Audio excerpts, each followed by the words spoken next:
Good morning. Welcome to day 57 of my Munros challenge. Today I'm walking route number 67. Now, I'd intended to walk the Five Sisters Ridge, but the weather over on the west coast is atrocious, so I've come inland and decided to do the two remaining beside Gleouraich, which is Spidean Mialach, which is the lousy peak, and Gleouraich, which is the roaring. Now, I think the one over the other side of the loch is also called the roaring, but that was Gleouraich, I think. Anyway, I've walked a couple of 100 yards up the road from where I parked the car, and I've found a very small cairn and a track which is now a stream because it's rained all night, going up through the trees, which I intend to take. So let's see where that takes us. So the path that was a burn quickly turns back into a footpath, wraps up the hill at quite a nice gradient. So we've got quickly get a view of the loch. I think them islands are getting smaller, so obviously all this rain's filling the loch from what we've seen it the last few days. This was really tricky. I've had to go 150 metres upstream to get across in spate. I've had another burn to cross. That one wasn't as bad, managed to get across, but it's still awkward, still very awkward. So I'm following the right hand side one. We're making a beeline to the top really. The guidebook suggests the path disappears soon, so we'll see. So there's no path.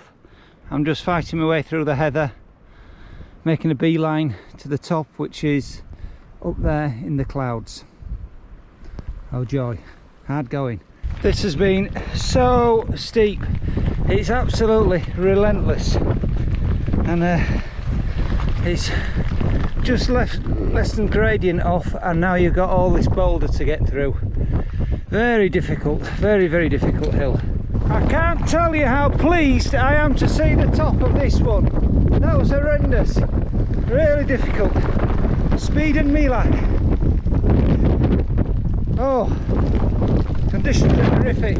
Correction, this is the top. The last top I thought I saw wasn't it.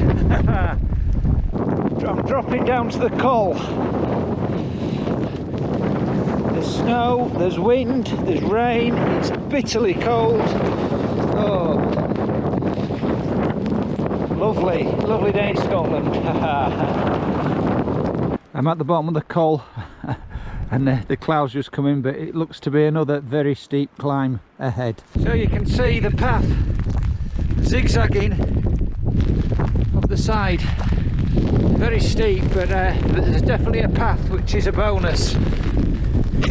Much more comforting knowing you're on the right track.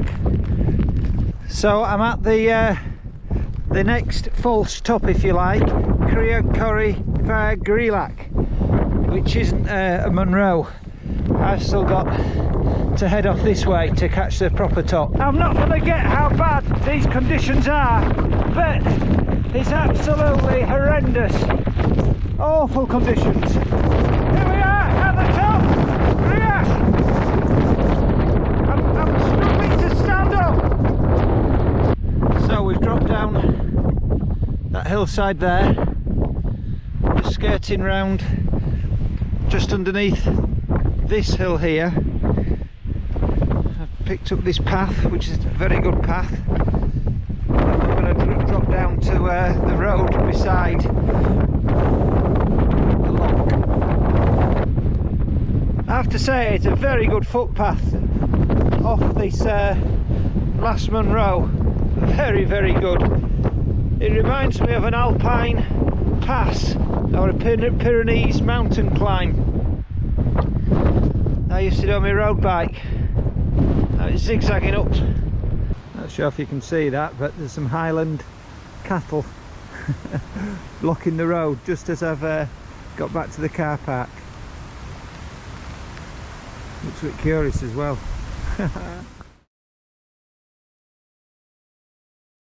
Hi, welcome to day 57 of my Munros challenge. Today I walked route number 67. It's Sunday the 3rd of October and I parked at the side of Loch Coich. I had intended on walking the Five Sisters today. Unfortunately, fortunately I changed my mind. The forecast was horrific, so I looked to head further inland to try and get some better weather and potentially safer hills. And the forecast was right for a change. There were severe gales, check. Heavy rain, check. Snow, hail, check. Oh dear, and the wind chill as well. The wind chill was quite significant. So yeah, there you go. On a plus, I saw some wildlife today, quite a bit. There's lots of stags rutting, herding the deer up. I saw a wild fox. Luckily Stan didn't, or I saw it first anyway, so I managed to get Stan to heel. And the Highland cattle as well. So every cloud has a silver lining. Two very difficult burns to cross though initially, and I would imagine normally the just stride over them, but there's that much rain. They were in spate, and one of them I had to walk a good 150 meters until I found somewhere to cross, and then it was extremely difficult. Because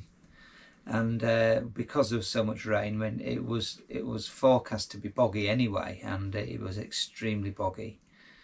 Now once you cross the second burn, it's a fork in the burns. You've crossed the one on the left and then you've traced the one on the right, at which point you're supposed to, according to the guidebook, is pick a point at the top, near the top, and aim pretty much straight up. Well, I couldn't see the top, so I had to give it my best guess, if you like. It was extremely steep, extremely windy, extremely boggy, extremely heathery. Then it became quite rocky. I can't remember walking anything quite that steep for quite some time. And I came out at a cairn at what initially I thought was the top. There was actually two cairns together, so I was walking to the second cairn when I bumped into three other people bagging Munros, and we were kind of discussing where the top was, and it transpires we ended up walking another 500 meters, half a kilometre along the ridge line until we actually came to the real top. There's so little visibility, we just couldn't tell. So bagged the proper top, put all the layers on I possibly had because it was absolutely freezing and snowing, and then I retraced the 500 meters past the said cairn, dropped down to the Mialach, and found an excellent path. Absolutely fabulous path. It took me right down to the Mialach, and then it zigzagged all the way up to the next top, over 1,000 meters this top, not Munro and not even cairned. And then you drop again, and then you actually do climb up to Gleouraich, which is a cairn. I have to say the wind was severe. It was blowing me all over, blowing Stan all over. It actually blew my rain cover off the rucksack, unbeknown to me, until I found a bit of shelter to try and grab a sandwich, and rucksack cover was gone. I wouldn't mind, I only bought it last week. Anyway, now the ridge is supposed to be fabulous. The views are supposed to be spectacular. Unfortunately, I didn't see any of these, so you know, not to worry, not to worry.